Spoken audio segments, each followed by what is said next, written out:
বিকেল 6:30 আজকে মেয়েকে নতুন গিটার ক্লাসে ভর্তি করব, তাই জন্য মেয়েকে নিয়ে চলে এলাম।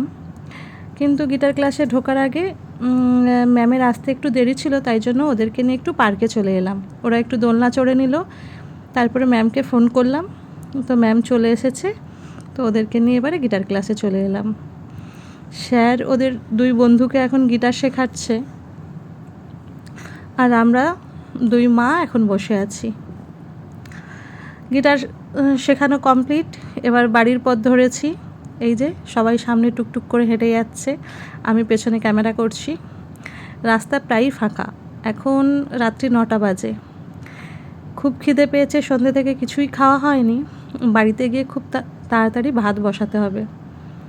বাড়ি চলে এলাম, গরম গরম ভাত, সকালের তরকারি ছিল, এটা চিকেন, এটা ডাল, খেতে বসে গেলাম। দেখা হবে নেক্সট ব্লগে।